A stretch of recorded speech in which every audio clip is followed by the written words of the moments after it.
I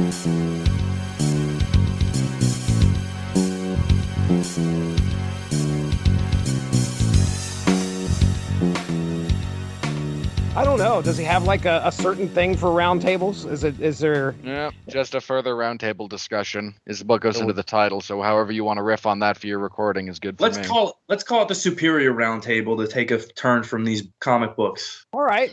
There we go. There it is. Pat Mullin has coined it, the superior roundtable. I am your host, and trust me, that's what I'm going to be doing. I'm not going to be contributing much other than just throwing these guys some questions and letting them take off with it. I am your host, Jesse Starcher. And joining me tonight, this may feel like he's having a horrible case of deja vu, but he has participated in the Damn You Hollywood version, discussing Venom 2, Let There Be Carnage, and he has decided to join us tonight for the superior roundtable of said film. Robert Winfree, sir, how are you doing tonight? Are you ready to try and skate through with a big smile on your face talking about this film? Because we're in an audio-only format, I will allow you all to think that I'm smiling happily through all of this, and I will not have to disabuse you of your misconceptions.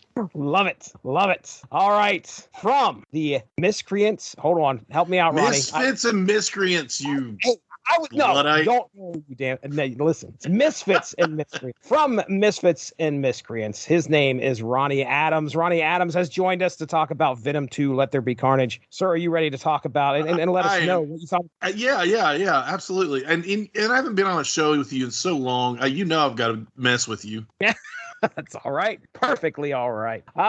Totally 80s. Pat Mullin said, I've got creatine, I've got a tuna sandwich, and I feel like I need to be talking about Venom 2 tonight, and he has joined us on the Superior Roundtable. Pat Mullin, are you ready, sir? Today feels like a brand new day on a Superior Roundtable. This one moment in time, and we're not written by Dan Slott.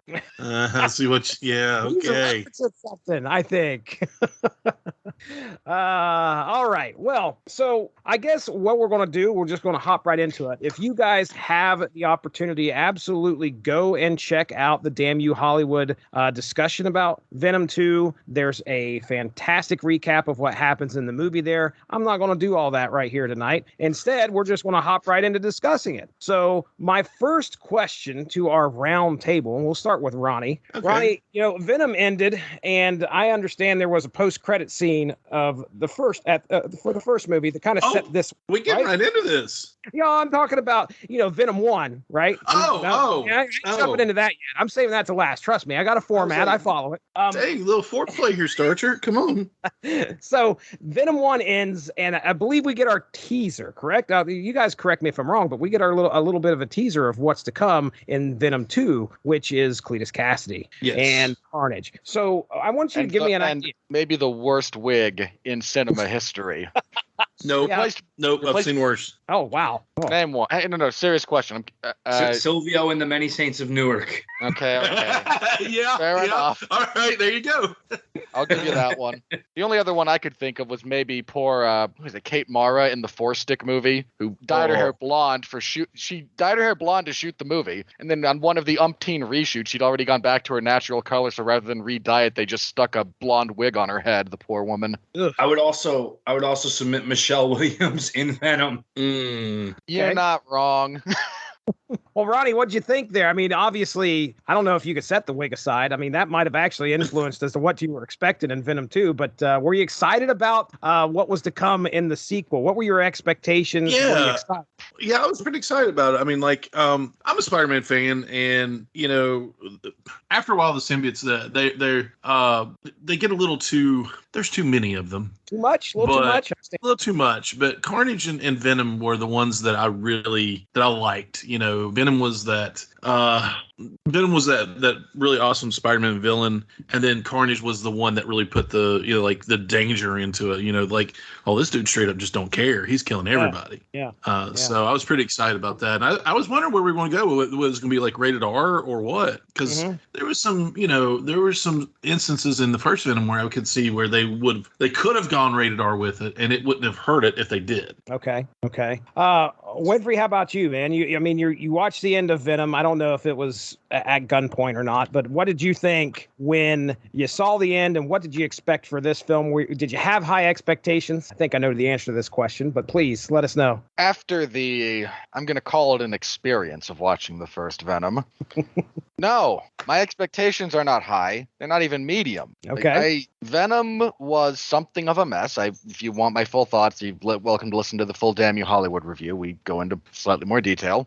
My expectations weren't high. And then the post-credits scene, I mean, it's unfortunately, I think, the only way they could ever have gone with this, because unless you have the sort of unfortunate / happy accident that is the Marvel Cinematic Universe, nobody has any patience with these kinds of things. So we get a Venom movie. What's next? Well, of course, it's going to be Carnage, because aren't they just buddy-buddy? Never mind that this is something that should be built to. Hinted at, maybe Carnage gets out at the end of this movie, but he's he should play second fiddle to some other villain. I don't really care who. Take your pick. Now, I know Sony can't really do that because of the severely limited amount of IP that they have access to, but they're a little bit more buddy-buddy with Marvel these days. I'm sure they could have come up with something. Mm-hmm. That's the primary thing here, with Carnage's development coming in second fiddle. And I don't say that as a negative, but you build to him and then you conclude the second movie with his great big violent escape from prison. And then 3 is all about their fight. Okay. That's how I would have laid it out. But I have a degree of foresight, and I don't have to deal with studio executives breathing down my neck about my creative vision over anything. So what do I know? Yeah. Pat, I mean, you saw the end of the first film. Were you excited for this second one popping? That's going to be coming down the pike. Were you excited about it being Carnage? Tell me your thoughts, man. I was excited at the potential of Woody Harrelson playing Carnage. Yeah. I did agree with Robert in that it seemed like a rush job, because when most of these film series, whether it's by Marvel, by somebody holding a Marvel IP, etc., are planned out, they're usually planned out in the mode of a trilogy. So to immediately jump into Carnage seemed like a bit of a rush job, like Rob said. That I know they have limited access to IP, but if you follow the Venom story and know the regular players in that mode, they could have done things like evoke the Jury, the symbiote slayers, things of that nature, to kind of help build towards the eventual high noon showdown between Venom and Carnage, which is really the big draw that people want to see. Because when the casual observer generally associates Venom with two characters, one being Spider-Man, obvious reasons, and the other being Carnage, more so because of 2 video games than anything else that came out in the 1990s, Maximum Carnage and Separation Anxiety. Yeah. I think more people... Thank you for referencing Separation Anxiety. I wasted way too much time on that game. I think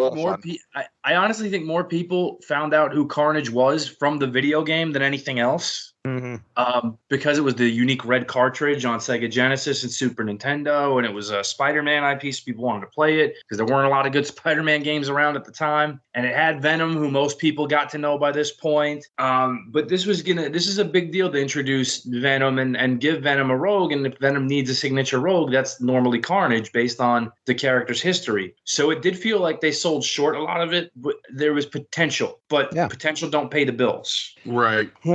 Well, I mean, there was a lot of excitement in my family for the film. I will tell you that much. Now, I didn't have a chance to sit down and watch the first film, but I can tell you that my kids did. And both my teenage daughter and my son, my 11-year-old son, were really excited about the way that ended and what was to come. So much so that my daughter went and saw the movie probably about 3 or 4 days after. Well, maybe it was a couple of days after it had released. Usually she's not hitting movies that quick. So I could tell this was something that at least, and this came up in the Damn You Hollywood, but this for some reason excited the kids.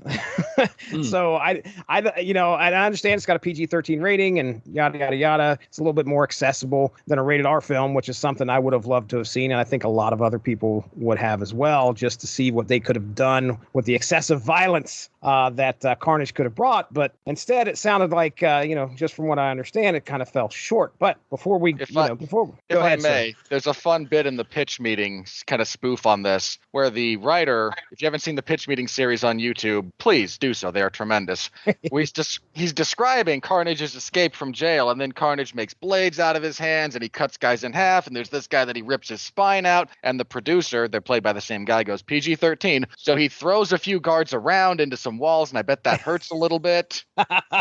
This wonderful juxtaposition of what could have been versus what we got, because rating. Yes, indeed. So I'm going to keep this real basic tonight, and I'm going to ask you guys to give me something that you liked and something you didn't like about some certain aspects of this new film here. So with Venom 2, Let There Be Carnage, I will throw it to Ronnie first. I want you to give me something that you liked about. We'll start with special effects. Okay, so special effects. What did you like about the special effects, and was there anything that you didn't like? You can say you didn't like anything. That there wasn't anything you didn't like. That's perfectly, something that you could say. So I have at it, Ronnie Adams. Tell me what you liked, what you didn't like about the special effects of Venom 2, Let There Be Carnage. I thought they were good as they could have been. Okay. I mean, like, there's a lot going on with these characters. There's a lot going on with the alien that makes clothing kind of deal.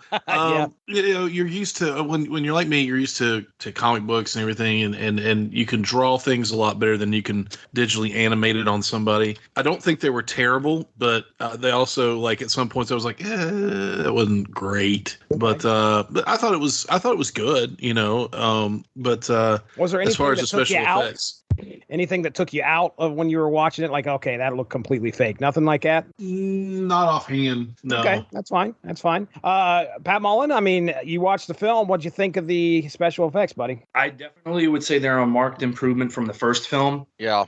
One of the biggest detriments to me of the first film was the CGI, and particularly the final fight between the symbiotes. Where you couldn't really tell what was going on, and not due to jump cutting or anything bad like that. It's just the CGI was very poorly animated, and it looked like almost they ran out of budget and decided to cut corners there. That had to resonate with them because that mistake really wasn't made in this film, and they were a little more adventurous with what they did with it. So I think it was, even if it wasn't perfect, I think the level of improvement there was enough to warrant the thumbs up for me. Okay, all right. And of course, I know, Winfree, at most of the shows that I've listened to you on, you've definitely had, we'll just say some opinions on bad special effects. So I want to know, did Venom 2 please you? Was there anything that pleased you, or did you have some stuff that you didn't like? Tell us all about it.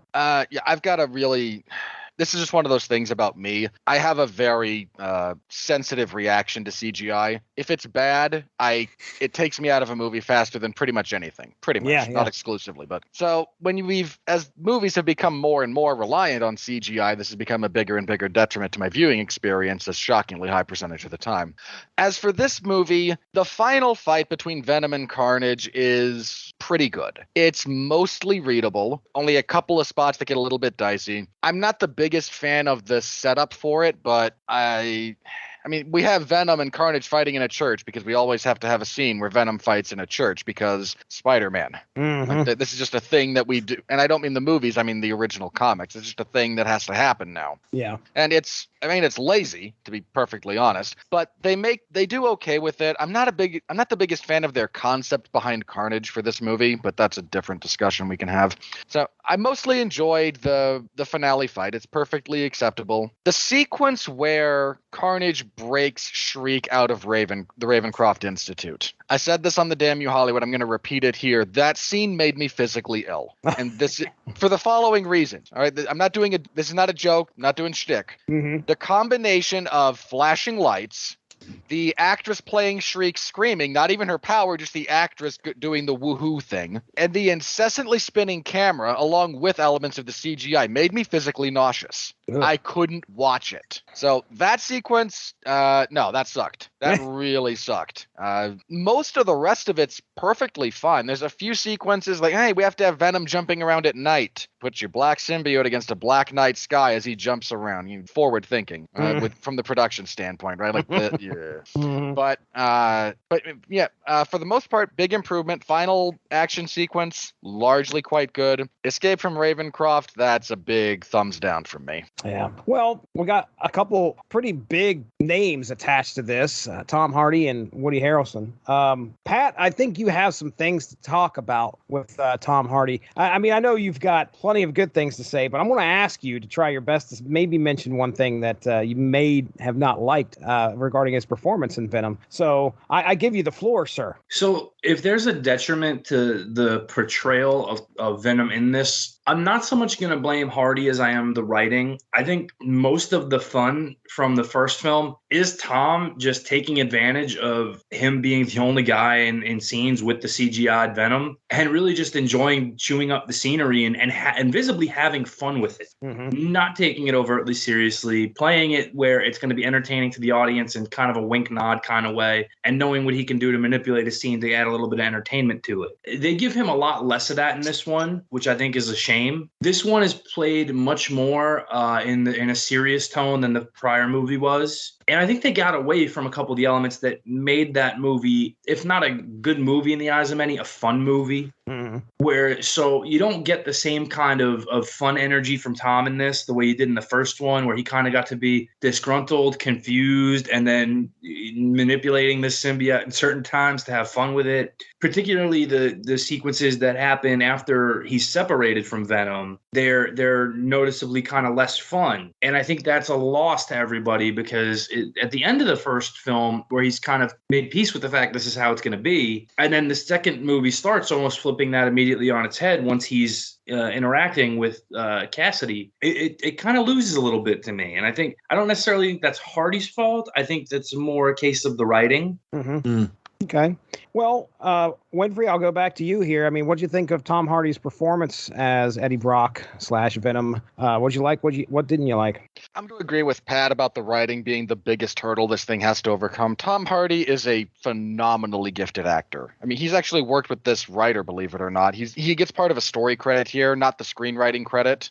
I believe these two collaborated on one of Hardy's earlier, indie darling breakout roles, a movie called Bronson, which if you haven't seen it is very art house, but if you're interested in watching Tom Hardy go crazy. Oh yeah, that too. I'm not, if that's what you choose to focus on, Godspeed and party on. So he's a very, very good actor. I mean, I don't want to take anything away from that. The fact that he voices the Venom symbiote as well for this should give him a lot of credit because he gets to play off of both of those back and forth. Unfortunately, it's hamstrung by the writers trying to turn this into a romantic comedy more than anything else. And somehow taking the comedy elements away from lighthearted comedy and into slapstick. Yeah. There's a lot of Tom Hardy throwing himself around a soundstage here. Oh, wow.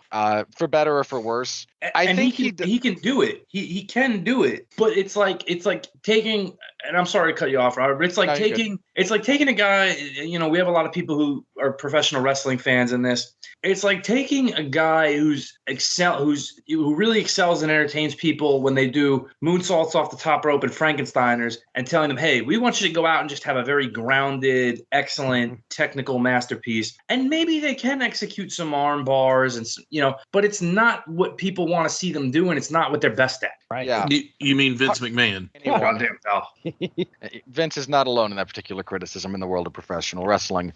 So Hardy, it doesn't quite work as well as I think they wanted it to. Him arguing with himself is pretty good. He plays off of himself well. When he gets more manic, Tom Hardy can act that, almost with his eyes shut. He's really good at it. Unfortunately, when they try to do the stuff with him and the symbiote making up and they're stupid, this is the dumbest will they won't they subplot in movie history, because of course they will. This is dumber than any number of romantic comedies because the ending is telegraphed even more so. As for what I did, again, I like when he's able to be a bit more serious and a bit leans into the crazy. He can do that. When he's asked to do the more comedic stuff, and God bless Tom Hardy for trying, and God bless Michelle Williams, they have no chemistry. It's not organic between the two of them, and they've both shown the ability to do that with people you wouldn't think. Tom had pretty good chemistry with Reese Witherspoon in that awful movie, but they were fun. True. Michelle Williams has had chemistry with not only her real life partner Heath Ledger, her, but in most things I see her in, I actually really like Michelle Williams. I think she's an underrated actress. I wish she'd get bigger projects, but I think that's largely her own doing. She doesn't care. But even watching her as a teenager on TV on Dawson's Creek, she formed bonds with James Van Der Beek and Joshua Jackson that were palpable to the audience. It's just sometimes you're trying to fit a round peg into a square hole. Mm-hmm. Yeah. And there's really, they should have realized this after the first movie, but something about the writing in this one really made it apparent. Like they don't vibe at all. So I think that would be the other negative I had. But God bless Tom Hardy. The man's getting paid, and keep cashing the checks, buddy.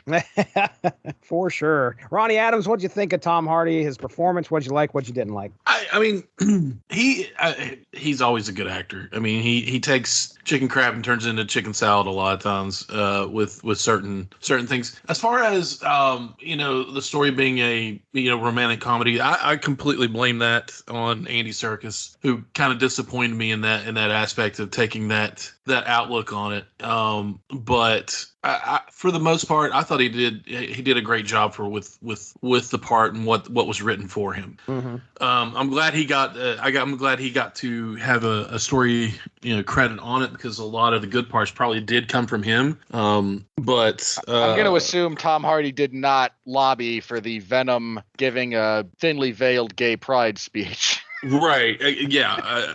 Or he could have. You never know. He might. Then again, he might have. Tom Hardy's a weird enough guy in real life. I suppose he might have. Yeah.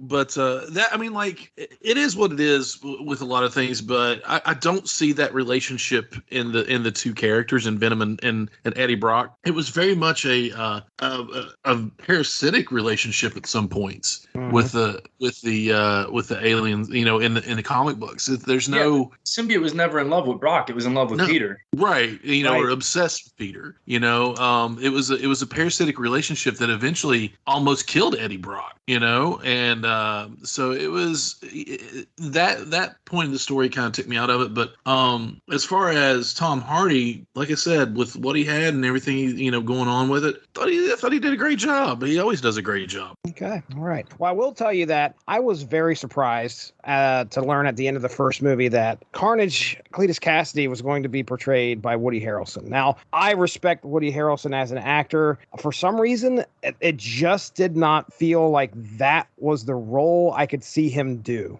Really? Yeah.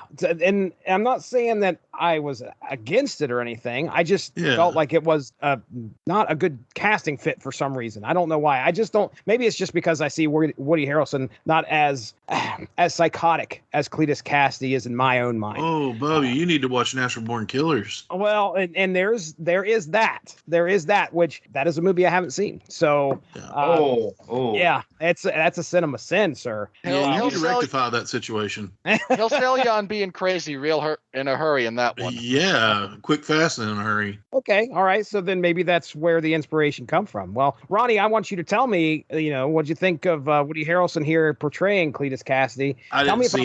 Sorry, go ahead. I was just gonna say, tell me if I'm right or I'm wrong. See if there's anything negative, anything positive. Let me know. I have never seen anybody but Woody Harrelson in that part. Really? Okay. Yeah. All right. I mean, like, to be honest with you, just the look that Harrelson has, and if you give him red hair, a better red hair than in the first one, I'll admit that. Yeah. But you just put him in that part, and I think it was because of Natural Born Killers that I could not see anybody else in that part. That he's shoot, even look at Zombieland, and how nuts he is in that, and the voice and the accent and everything. It just kind of matches Cletus Cassidy to me, and it always has. So I've never really seen anybody else other than him in that part. Okay, all right. Did you think he did well in this movie? Oh yeah, I think he did. I think he did real well. There are parts that felt a little too well. I mean, shoot, you're going up against Tom Hardy, you're going to overact a little bit. I mean, that's just how it is, because you're going to feed off that vibe. but I thought he did a great job too. I thought he matched for a PG-13 movie. If he was allowed to go, like just, hey, it's rated R, just go out, he probably could have. It probably felt more like Cletus and more like Carnage. But I thought he, like I said, I've never really imagined anybody else playing that part. And even as poor Woody gets a little age on him, I think he's doing a great job. Okay, so he lived up to your expectations. Yeah, absolutely. Okay, all right, very good. Winfree, what about you, man? I'm not going to blame too much of this on Woody Harrelson so much as, again, the writing. I struggled with his version of Cassidy, and I'm going to say a lot of that has to do with just how watered down they had to make what is supposed to be a very, very violent character. Okay. So I think that's probably the biggest problem. The other problem, and this has nothing to do with the writing, this literally has to do with the writing. I don't know why they turned this guy into every cliche ever in terms of what he says, but boy, did they. I mean, look, I get that having a character in a movie directed by Andy Serkis banging on a window screaming about his precious being taken away from him, you got to do that at least once, right? But after that, he starts spouting off quoting poetry and other works of literature, and this is meant to be evocative of any number of the captured serial killer genius trope, and it feels so lazy in this movie. And then he starts in on the, I've got to get what was taken from me and my precious, and I must get the precious. And then the fact that Shriek is using the Gollum voice half the time when she talks, just ugh. I think Woody Harrelson could have done this role justice. I don't think he was ever going to be put in the position to do so given the circumstances around this movie. Okay. All right. Pat Mullin, follow up, buddy. What do you think? I don't think casting-wise you could have done better than Woody. Even if he's a little older, he certainly doesn't look as old as he is because Woody hasn't aged since like 1996 because he's just one of those guys like True. like Arn Anderson who always looks the same age. He's still behind the bar and Cheers. Came out of the womb looking between 35 and 42 and never changed. Absolutely. Wilford Brimley. Wilford Brimley was 49 years old when he filmed Cocoon. Was he really? Yeah. They came out during Mission Impossible 4 when that was filming that Tom Cruise is older at that point in life than Wilford Brimley was during Cocoon. Paul Rudd is older than Wilford Brimley was then. Yep. What? Another guy who doesn't age, but No kidding. Paul Rudd is 53. Wow. Yeah. Dude, you want to feel old? Elijah Wood's 40. Yeah. it does make me feel old. Yeah. Still, it looks like he's 12. But here's the thing about Carnage is not a great character. I'll deal with the incoming fire from Teasley after he listens to this. Oh Lord. Duck. Carnage is not a great character. Carnage is a serial killer who got bonded to a symbiote that is really more than anything just a plot device. They don't base, huge storylines around Carnage. They don't I don't know. He's not a good character. There's no depth to him. He's just a murderous nut. The only time there's ever been any dimension added to him was during that stupid Axis storyline where he had to figure out how to be good. And that was a train wreck of a story that I don't even want to go into, but he's a murderous nut. That's all there is to it. He just wants anarchy and carnage, as the name implies. So to try to handcuff that in a PG-13 scenario is not a winning recipe. You really have to let him be Mickey from Natural Born Killers. And I don't mean Woody, I mean Carnage. Let that character be just an unscrupulous, unsalvageable, just murderous, awful, irredeemable, being who is just evil at the core, just humanly evil in every single way, like any serial killer you've ever read about, like Richard Ramirez or any of these guys. There's no redeeming quality. They are an evil, awful being. And that's what Carnage is. There's no depth there. That's the problem with Carnage as a character. So when you take away a lot of what that character is going to be doing and capable of, and really 90% of what they do in books, there's not much you can do there. And I think the only way they could have gotten better would be to allow Woody to just channel Mickey a little more. But instead, as Robert pointed out, quoting poetry and they're doing what they interpret a really good serial killer to be, where they have these heightened intellectual interests and things. But that ain't Cassidy, that ain't Carnage. And yeah, you got a mixed bag out of that, where it wasn't really appealing to an audience in that sense. And to the few of us who actually read comics and see these movies, we were like, this sucks. Trying to turn this guy into like not even a second rate, but like a third or fourth rate Hannibal Lecter was an error that should cost people their jobs. Yeah. I had a fear that obviously with the rating, what I wanted from Carnage was not going to be what I got.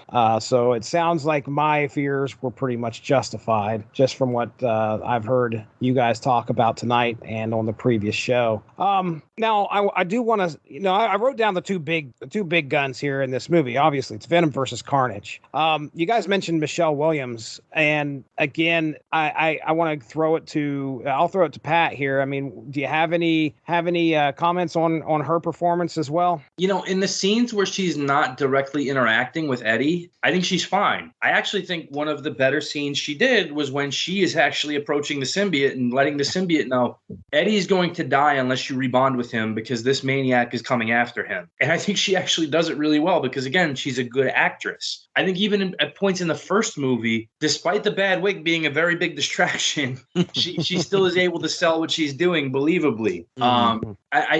Again, she is a quality actress. I don't know what her motivation for doing these films was because she doesn't need the money. She's in a good place in life, fortunately for her, unless she just got sold, hey, this is going to be fun, which is fine. Everybody should take roles like that in Hollywood, to be honest, and forget taking things so seriously, mostly themselves. But I think she does well with what she's given. She's not given a ton because of the way the narrative of the story is structured. Even when she's acting as a defense attorney, she plays that well. It's just those scenes between her and Tom where it's just, man, I don't feel anything between these people.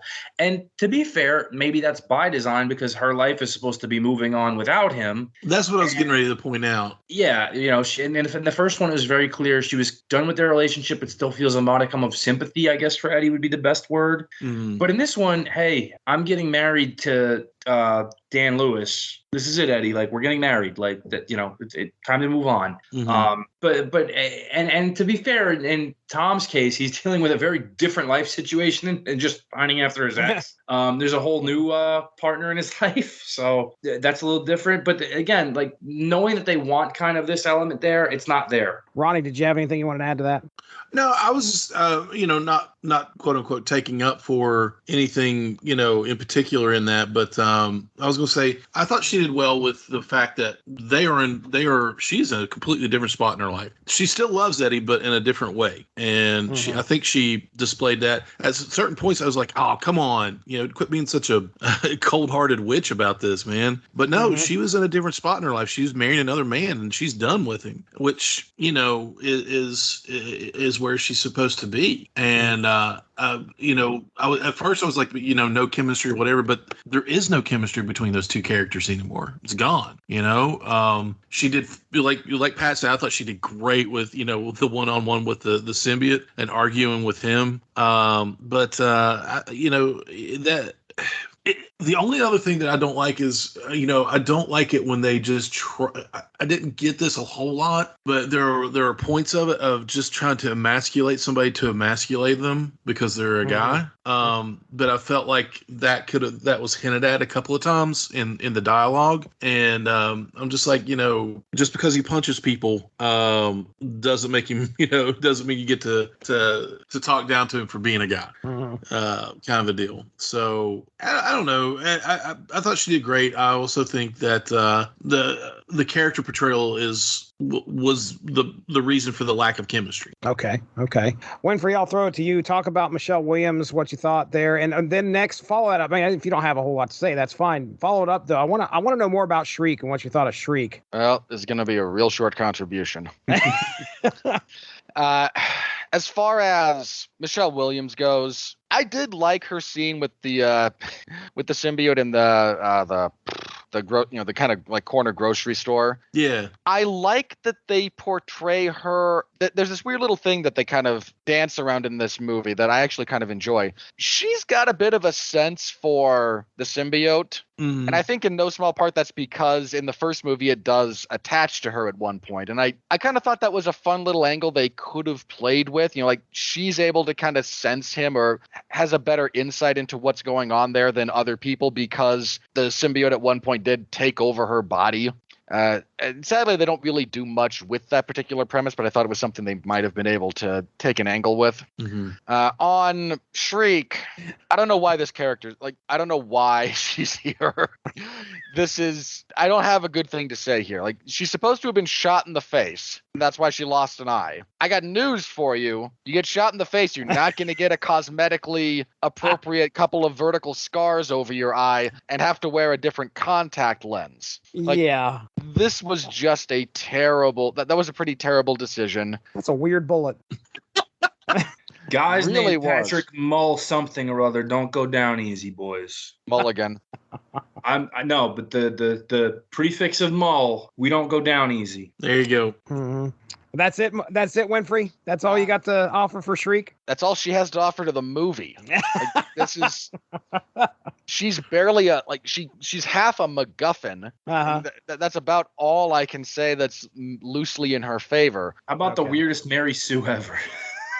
She's not even I will give her, the only thing I'll defend about her Sue-ness in this case is she's not so much a Mary Sue as the perfect kryptonite for the symbiotes, because she attacks with sonic waves, and that's one of the things they're very weak to, and that's long been established. I've never understood that about the relationship in the comic books. Yeah, that's because it didn't make sense. Yeah, but it matches Cletus, so. Yeah, I almost would have not a good character. I almost would have preferred if we got to the point when they couldn't have done this because of what they tried to do with Cassidy at some later point, but when they get to the bit at the end when the symbiote tries to kill her because I'm sick of this crazy person almost killing me, I kind of needed Cassidy to side with the symbiote, looks at this situation and goes, yeah, I could have unlimited power. Or you could be screaming at me all day, literally. Yeah, tell me that ain't a metaphor, by the way. I just needed him to be. I really needed him to be an irredeemable bastard about that. When you were the only good thing in my life, I was going to do anything for you, but now I have unlimited power, and I'm sorry, that's a better deal for me. Yeah, that's what he would do in the comics. I don't know. In the comics, he's pretty crazy about her, though. He's just crazy, not crazy about her. Yeah. If you remember, he actually does try to kill her, and then Doppelganger stops him. That's true. Yeah, I forgot about that. Isn't Shriek one of the symbiotes in the comics, or am I confusing her with somebody else? That's Scream. The Scream. Yeah, Scream. Yeah, so Shriek is noticeably different in her comic appearances, though, with chalk white skin and black hair. Yes. And yeah. Well, okay. Forgive me for confusing my your one-note awful side characters. Yeah, you're forgiven. Yeah. Well, and the fact that their names are synonyms. Yeah. We are about to get the second half of this roundtable started, but first let me talk about Amazon Music. If you're looking for a good platform that can fill those musical needs, Amazon Music has you covered. If you head to getamazonmusic.com/W2M network, you can get a free 30-day trial where you can check out over 70 million songs. That's getamazonmusic.com/W2M network for that free 30-day trial. We'll clean up one characters here. I want to give everybody the opportunity to, if there's any other characters they want to talk about, performance-wise, whatever, feel free. Pat, I got one. No, go ahead, Winfrey. There's a scene in this movie near the in the final battle when our character of the Doctor, Dr. Dan, stands above the Carnage symbiote and dumps gas on him while holding a candle to create this thing of fire going down onto him. I try really hard not to do that. That doesn't work this way in these kinds of movies because so much. But for the love of God, if you're ever in a position where something even remotely like this is a thing that you have to do, on the off chance, I don't know why it would, but hypothetically, if you have to light something on fire from above, do not dump gas out of a can in one hand, light it with the other, and stand there, because fire rises, it will go back up the stream of flammable liquid and into the gas can. Oh, Dr. Dan, huh? There's certain things I forgive because did he get his doctorate off the back of a matchbook? Go ahead, Ronnie. What was he going to say? There's certain things I forgive because it's alien symbiotes that are controlling people's bodies, that kind of movie. So, dumping a gasoline down, onto a candle, I can forgive that. You're going to let that one go. All right. Yeah, mainly because it's alien symbiotes fighting. And if Venom had been the one doing it, I probably wouldn't have complained as much. But I don't know. It just struck me as incredibly stupid to have who is supposed to be an educated man, a learned doctor of science, doing this in this way at this point in time. It was just just a bit much for me. Bridge too far. Pat Mullin, you got any characters, any performances, any any actors, actresses I'm leaving out? So I just want to clear up any confusion. I am not, in fact, Patrick Mulligan. I am Patrick Mullin. The name of that character is, in fact, an homage to me. You want to become you're gonna become Toxin? A lot of people think I'm toxically masculine. So, again, this character is something of an homage to me. I appreciate it. I thought Stephen Graham did a good job. I thought the fact that he survived a bullet through the eye speaks very much of myself. Don't go down easy. We don't go down easy. Right. It's true. Did he get? We're like I don't think he got liquor, my friends. I don't think he got shot through the eye in this movie. I might be misremembering. No, he shot someone through the eye. Yeah. He shot. Yeah. He then gets tossed onto a scaffolding on the outside of he does the Homer Simpson over the fire hydrant at the end. Yeah. Yes, he does. That's true. Then his eyes glow blue and he starts talking about monsters everywhere. Yeah. Toxin is actually an interesting character if you ever read the miniseries. If there is a spinoff, I hope it is not built around Cassidy. I hope it is not built around Shriek. I certainly hope it is not built around defense attorney Ann Wying. I hope it's a Toxin movie because there's actually fun to be had. I read the Toxin miniseries a long time ago when it came out, and I was like, this is an interesting dynamic. In point of fact, a lot of the dynamic is where Eddie and the symbiote have kind of this unspoken agreement of what they can and can't do. Toxin really embodies that more, and they definitely took some inspiration from that to build to where Eddie and the symbiote have to come to a common ground of you can do this, you can't do this type of thing. So again, while these aren't great in terms of character build and development, if they go with Toxin's pretty fun. Okay, Ronnie, you got any suggestions where they could take this franchise? What the third one? Did they set up the third one well? What are you thinking? What are you thinking? Well, I mean, there's obviously a way they're going to go. Maybe there's a post-credit scene or something we can talk about in a second. So I really don't know anywhere to take it from there. You want to know the twist? I'm going to spoil this for you. Oh, go for it, Winfree. The twist isn't that he's in the MCU. The twist he's in someone's room who was watching Spider-Man Far From Home. That's funny. That's pretty funny. That's good stuff. That is good stuff. Yes, our post-credit scene, Ronnie. I'll let you take. You saw it. You saw what happened. I saw what happened because my daughter immediately came home. She's like, "Dad, you have to see this. Holy cow! You will not believe what happened." And I think that is probably the most I heard about this movie was the end credits scene. And I didn't hear hardly anything else about what was going on other than that end credits scene. So Ronnie, can you kind of give us an idea as to what happened? Well, Eddie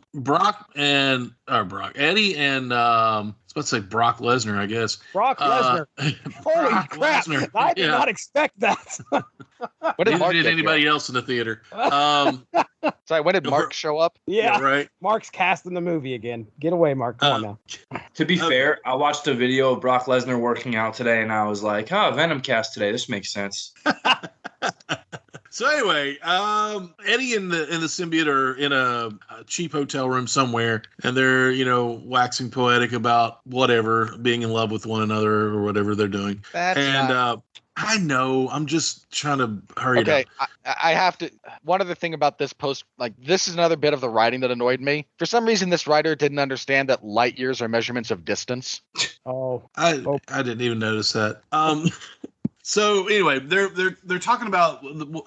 I guess it's a soap opera that they're talking about, and it's in Spanish. And that would be a telenovela. Yeah. There you go. Thank you. Yeah, they're watching Telemundo, and all of a sudden there's a bright light outside, and they are teleported. They are shifted to another through the multiverse to another plane of existence, if you will. Okay. And they end up in a very nice resort, bedroom. And it goes to the Far From Home footage, the end scene from Far From Home where Peter Parker's identity is revealed to everyone by J. Jonah Jameson, the best J. Jonah Jameson ever in history of any kind of the only one, the only J. Jonah Jameson. He is amazing in that role. And revealing Peter Parker as Spider-Man, and Venom licks the screen and says that guy, and like he's gonna go after him, and then all of a sudden somebody comes out of the bathroom. They're like, "Why are you in my room?" He's like, "Pow," and then it goes back to credits. All right, so let me stop you real quick because I had a bit of a different interpretation of what this scene was, and granted, well, I mean everything you said just happened. However, there's something else that I personally interpreted. Now, granted, I haven't scoured the internet, which you may have done so. So again, this is the way I took it. So you guys correct me if I'm wrong. But what I thought had happened is they were in the hotel and the snap happened. And then he wakes up like 5 years later. Of course, everything has changed. And then we see the events of No Way Home happening. Was it No Way Home? Yeah. Far From Home. No Way Home is the next one. No Way Home is the one coming. Yeah. Yeah. Okay. No Good Ideas. That's the one. No. Shut up. Does that make sense though? Hang on.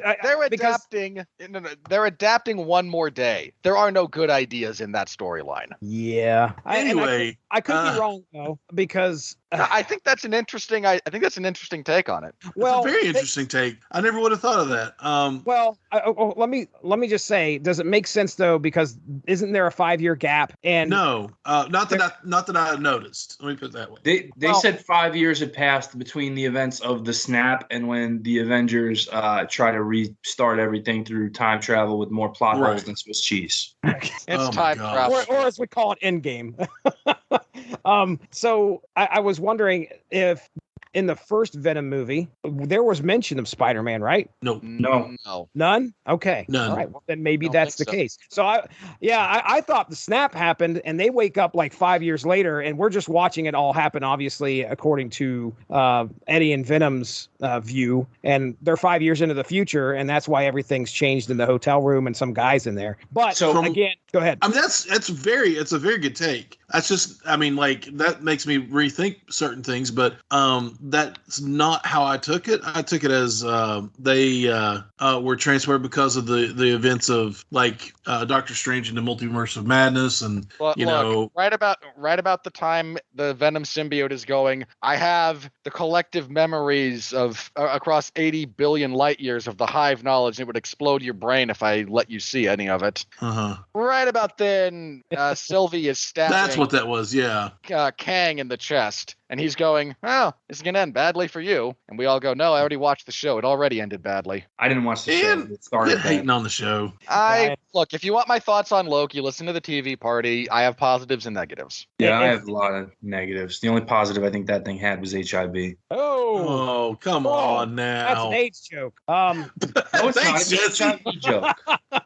It's Captain Obvious over here. Hang on. It's been long enough that didn't South Park already establish it's been long enough we can make those jokes now? I guess so. So okay, all right. Well, we've got the post-credit scene out of the way. No, but I had a theory about the post-credit scene. Yeah. Okay. Absolutely. Go ahead. So we never established that the outright rage of Spider-Man ruining Eddie's career. They just constantly reference what happened in New York. They don't ever say it. So what I'm thinking is that they have this symbiote with a lot of the established abilities of Spider-Man. They don't go into a lot of them, the webbing and the stuff like that, but it's there. So since in this universe the symbiote has not directly involved itself with Spidey, it has not had a possession of him at any time, etc. Mm-hmm. It may just have developed these abilities from Brock's subconscious obsession with this guy ruined me that they haven't played up because they haven't been able to due to legal wranglings. But him licking the TV and saying, this guy, if they do intend to incorporate crossover at any point, you can build the story that way. True. They won't because the MCU sucks. So, Literally does not. Well, obviously, it's the there's worst. Let's not debate the merits of broad scoped for perpetually shifting and film IP. But what you have now is an opportunity to do that introduction and kind of get around the idea of how there was that, and what you could have done, because this is a symbiotic parasitic relationship. The symbiote could be hosting or feasting on Brock's subconscious hatred of Spider-Man to a certain point, that's where the obsession develops with the symbiote. And you could even do Black Suit Spider-Man, because it's so obsessed it's going to devour Peter by being a part of him and living off of him and whatever. And you have multiple avenues to explore with that. And what you do is you turn Eddie/Tom into a more sinister character, because now his big bad is out of the way. So what else do you do with him? Because he doesn't really have an established rogues gallery. Yeah. All right. I like it. We'll go ahead and get ready to close up shop here. I know I want to give Winfree the first shot at this, since I know you probably explained how you felt about this movie on Damn You Hollywood, but give us another section of what you thought of this movie as a whole, the story, and your closing thoughts. There's a reason so many people are trying to praise this movie for its length. This thing's 97 minutes. And, so at a bare minimum, it's not quite as stupid as the Transformers franchise got with its 2.5 hours of nothingness. It's only 97 minutes of nothing. There's another, you want to know why everyone only talks about the post-credit scene for this movie? It's because it's the only thing quasi-memorable about it. Everything else is forgettable, shallow crap. That's all it is. Now, if you are in the mood for forgettable, shallow crap and this tickles your fancy, Godspeed and party on. But that's what this is. And I did not especially enjoy the experience of watching it. Like I said, it made me sick at one point, and I don't mean that creatively, but the visual experience did render me nauseous. I said on Damn You Hollywood, I want to find whoever wrote this and beat the crap out of them, because the dialogue is so bad. And I stand by that. Look, if you want shallow popcorn and nonsense that can be on in the background while you do something else, that's what this is. That's what this does. I think that's all anyone wanted this to do. And again, if that speaks to you and you had fun, I'm not going to judge you for this one. I said I would last time, and I've cooled a little bit. But that if you're entertained by this, fine. Knock yourself out. This is not a good movie. It's not a good story. It's not interesting. It doesn't advance anything. The reason people fixate on, wait, Venom might be in the MCU. Yeah, and the other guy might be watching a DVD of a Disney movie, just throwing it out. Mm-hmm. So that's my take on the film. If you enjoyed it, I'm not going to throw shade at you. Godspeed, party on. All right. I will, Ronnie, I'm throwing it to you here in a second, but just to throw in again from my daughter, who went to go see the movie, she's a pretty positive gal. She enjoys a lot of movies, and even the bad ones, she'll usually have something good to say. And I said, Kira, what'd you think of Venom 2? And she said, it wasn't as good as the first, Dad. Ronnie Adams, what's your thoughts? It was everything I expected it to be. Okay. And what I mean by that is it was fun. I had fun. That's all I wanted out of it.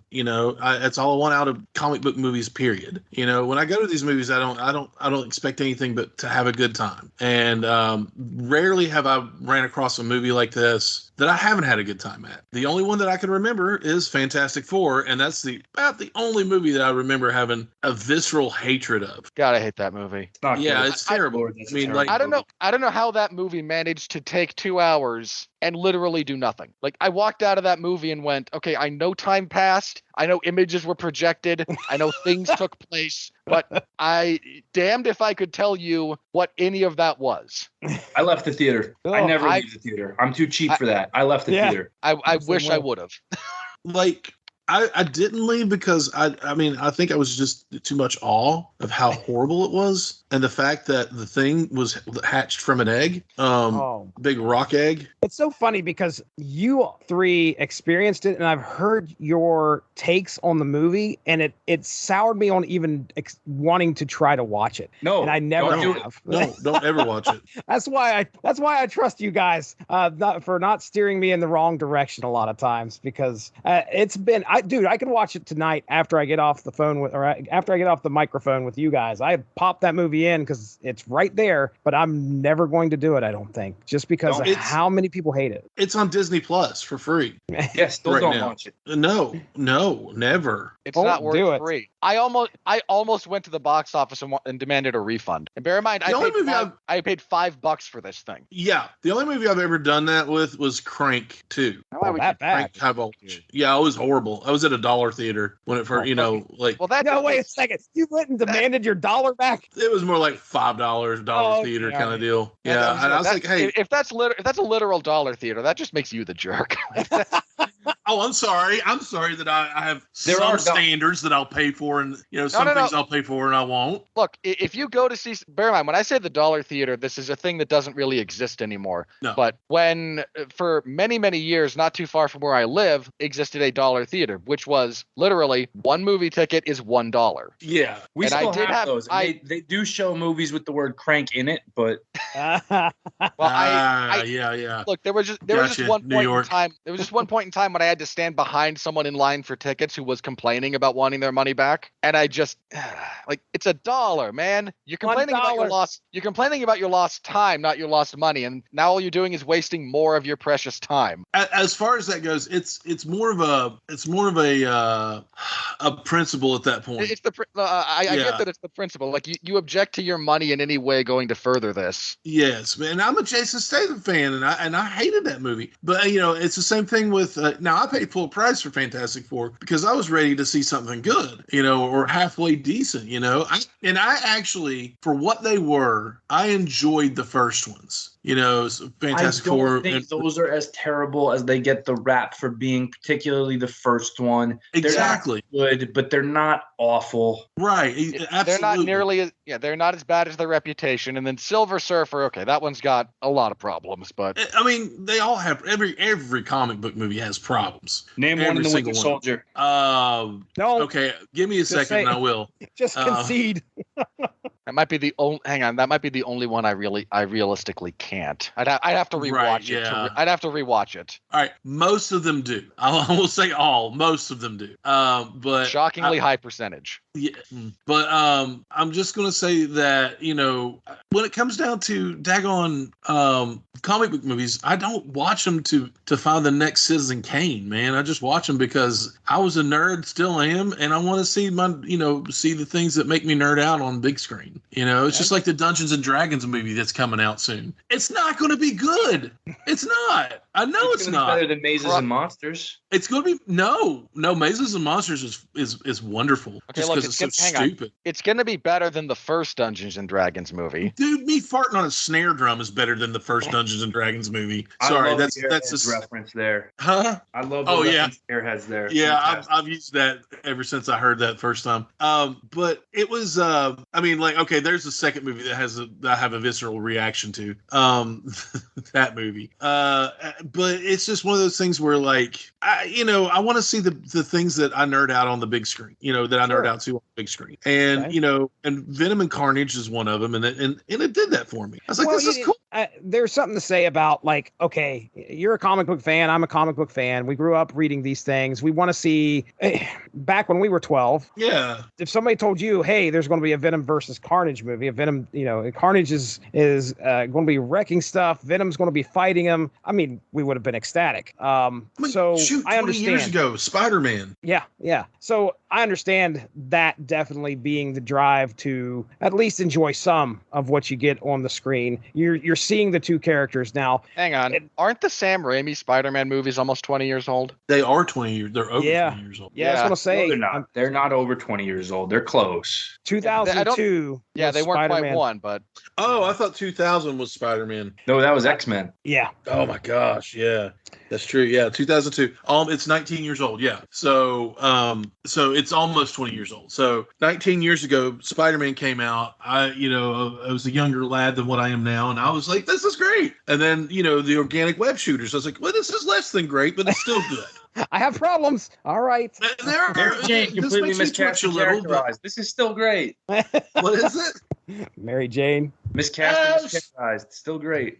The rain scene made up for it all. Well, okay. Let me steer it back, Ronnie. Yeah. Venom 1 compared to Venom 2.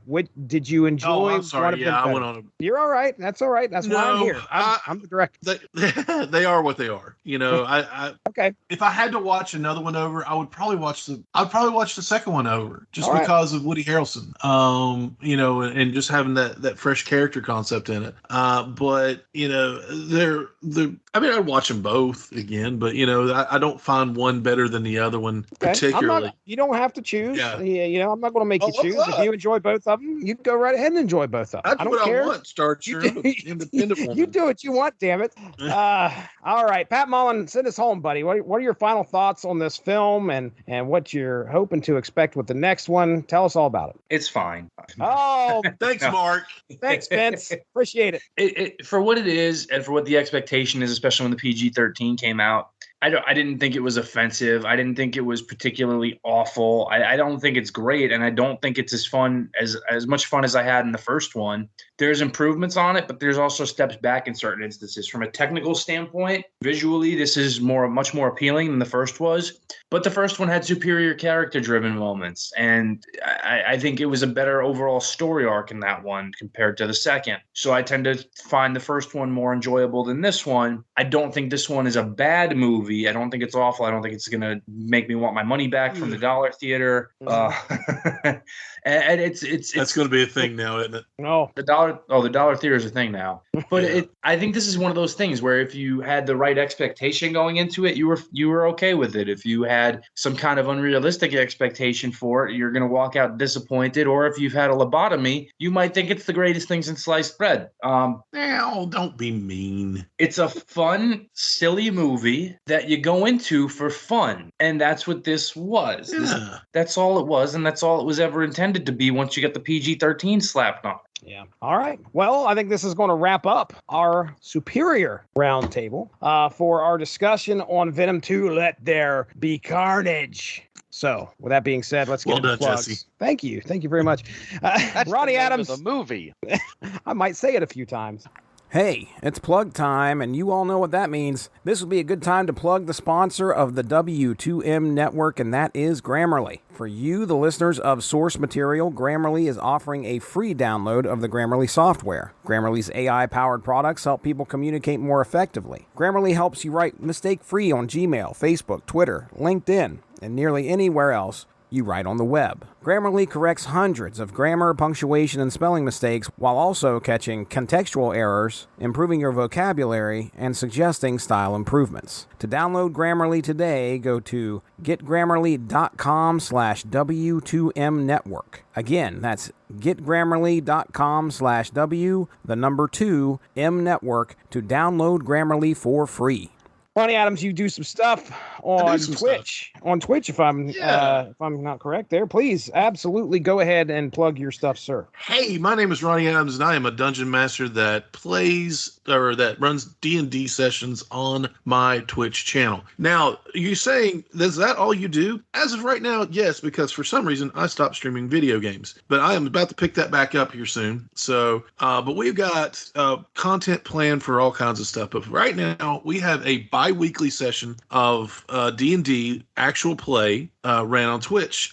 We are running Icewind Dale Rime of the Frostmaiden. It has been a lot of fun. We are on our third session. We're taking the next one off because it is free RPG day, and the local game store that allows us to stream out of there is running a lot of cool things for free RPG day. I myself am running 2 different games, Kids on Bikes and Call of Cthulhu. So we're going to be hopefully streaming a little bit from there with that stuff instead of our regular game. But 2 weeks after free RPG day, we'll be back at it. I've got 6, will be 7 wonderful players that absolutely enjoy the heck out of role-playing in the game. We roll some dice, we've killed some goblins, and we're just having a blast. So please, if you like watching actual play, I just upgraded our microphones so you can hear everybody a lot better, and get that character development going, and just come in and hang out with us a little bit. I also, if you like other stuff, you can watch my big old head play stupid video games every once in a while, and we're planning on getting some Magic the Gathering content. some other tabletop role-playing games and board game content in the near future. So that is my new channel. That's what we do. Misfits and Miscreants is what we are called. You can find us on twitch.tv/Misfits and Miscreants. Give us a follow and come hang out with me a little bit. Talk to me. We even allow you to buy once per session or one person per session if you have 1,000 gold coins on you, which is the quote unquote the currency that you get for watching. It builds up. If you spend 1,000 of that, you can buy the character's inspiration, which means they get to re-roll. Yeah, they get to re-roll a d20 at any point in time. That is pretty cool. Neat way to keep them interactive. That's pretty cool. Yeah, absolutely. And so we've got some things going on. We're going to set up some cool stuff in the near future with different content. But yeah, man, it's been a lot of fun so far. This is my first big campaign that I'm really. I mean, I can't say that because we did Curse of Strahd recently, and we just wrapped that up. But my players in that were so they had their blinders on, and they were so short-sighted that we got through Curse of Strahd in no time. Like they just were like, let's find the stuff, let's kill the vampire and go home. But there's all kinds of stuff to explore. Nope, don't care. Let's kill him. So, but yeah, we're on Instagram, Misfits and Miscreants. We're on Facebook and Twitter. Twitter we don't use a whole lot because I feel like that is a toxic dump of terribleness at times, but we'll probably get back to using it. And yeah, man, we follow a lot of good creators on Instagram as well, like Ink Mage, Axe and Shield. Interact with them a lot, and so you can find some really cool stuff on there as well. All right, very good. All right, Pat Mullin, what do you got going on the Rattlich and Broadcasting Network these days? Tell us all about it. So I've got two once monthly shows going on right now. One of them is the Mania of WrestleMania podcast with myself, Mark Rattlich, and Chris Bailey. We've been doing kind of a monthly trek each looking at the history of what built WrestleMania and each consecutive WrestleMania, the events surrounding it, the build to each event, what separated it, made it different from the others, and kind of the chronological development and evolution of the event in pro wrestling. This coming month, we'll be talking a real rough one. It's WrestleMania 8 and 9. Oh, so, man. some real rough, lean years. But on the flip side, that gives us a lot to talk about. What happened, why it went so, left when it was going so right for so long. And we'll have a lot of things to bring up in that. The other show I'm a part of is the Boxing History Podcast with myself and Mark Rattlich, where the current saga we're doing are the four kings of the 1980s, Marvelous Marvin Hagler, Roberto Duran, Sugar Ray Leonard, and Thomas the Hitman Hearns. We've just finished recording each man's kind of intro bio story, the last one being the Hitman. And this month we'll be starting to dive into the fights themselves. So this month, our first episode in regards to the fights is going to cover the first two bouts between Roberto Duran and Sugar Ray Leonard that took place in 1980, the brawl in Montreal, and more famously Stone versus Sugar, or as it came to be known in hindsight, No Mas. So you can go ahead and listen to both of those. All right. Very good. Robert Winfree, please let everybody know where they can find your stuff. I cover mixed martial arts action for 411mania.com over in their MMA zone. I host the 411 Ground and Pound MMA podcast. So if you're interested in the sport, give it a listen. You can find it wherever you find greater podcasts. I cover professional wrestling over there a few days a week. AEW's Dark Elevation on Mondays, MLW stuff on Wednesdays. Oh God, did they put that? Oh sorry. Uh-oh. I was half done writing my review for the MLW Fusion Alpha episode that just dropped when we started recording, so I obviously haven't been doing it. Apparently somebody thought it was done, and it's now currently live, and Nice. It's an easy. I mean, I still have access to it, so I'm gonna go through and do it as soon as we're done here. But that's funny. So Jacob Fatu versus Matt Cross does happen, everybody. Rob didn't ignore it. No, I did not. I'll get to that in a moment, I promise. And then Fridays I cover WWE SmackDown, where we will be counting down the days until the existence of Charlotte Flair drives me away from my job. Yeah, we're setting over under and setting up a pool, everybody. So get in on that. Please ask Pat. Don't tell me what it is. I don't wish to influence it. All right. Well, for myself, I do a comic book podcast on the Radulich and Broadcasting Network called the Source Material Comics Podcast. We got quite a few shows lined up here for this month, so just kind of keep an eye out. Definitely some that are horror related. I think one of my favorites, or one of the standouts that I have, is definitely the Power Rangers Nightmare on Elm Street crossover that we had the opportunity to talk about. Yeah, it's a web comic, so that would be why the Pinhead and the Cenobites show up along with Jason Voorhees. So it was insane. It was insane. But there's also Ronnie Adams and myself talking about Ghostbusters Displaced Aggression. You throw the Ghostbusters into a time travel story. Look out! That's checking some Starcher boxes. And then we do a podcast. I do a podcast with my buddy Chris Armstrong called. It's called Unspoken Issues. It's in affiliation with the Unspoken Decade, which is a site dedicated to 90s comics. And Chris and myself are going to be talking Rise of the Midnight Suns pretty soon. What a great series. Yeah, it's a lot of fun. Had a chance to read it, got it noted up. So me and him, I think we're going to record that tomorrow. I assume you're going to be releasing that in conjunction with the video game that they teased a few months back. I noticed that those were the ads for that were popping up all over Xbox. So yeah, sure. Maybe I'll have to look up and see when the date is. I think Chris definitely wants to get it in before Halloween. So look for it sometime here in October. And the other thing I'll go ahead and plug is Tripped Up Trivia, where we've already recorded our horror related trivia for this month, and it will be airing on the 30th. So it was a lot of fun. We had some ringers in there, and we had some people step in at the very last minute, gave it their all. Oh, wait, you may have thought I forgot about the Radulich and Broadcasting schedule for this week. Well, check it out. Here we go. This past Sunday, October 3rd, Everyone Loves a Bad Guy aired, featuring the second part of their feature on James Bond. On the 4th of October, The Long Road to Ruin re-airing the discussion regarding the Daniel Craig James Bond movies. Also, there was a Damn You Hollywood discussion of The Many Saints of Newark. The 5th of October brought us Damn You Hollywood, Venom 2, Let There Be Carnage. On the 7th, Damn You Hollywood's re-airing of their discussion of the 007 Spectre film. Also, on the 8th, we have an alternative commentary that is re-airing for the Wilder versus Fury fight. And then, on October 9th, we have the re-airing of the Long Road to Ruin feature of the Final Destination films. Then, following up on that same day, Wilder vs. Fury 2's alternative commentary is re-aired. So check out all of those great shows on the W2M network, and that is the Radulich and Broadcasting schedule. So, with that being said, for Pat Mullin, Robert Winfree, for Ronnie Adams, I'm Jesse Starcher. This has been the Superior Roundtable. We'll catch you on the next one. Have a good one. Bye-bye.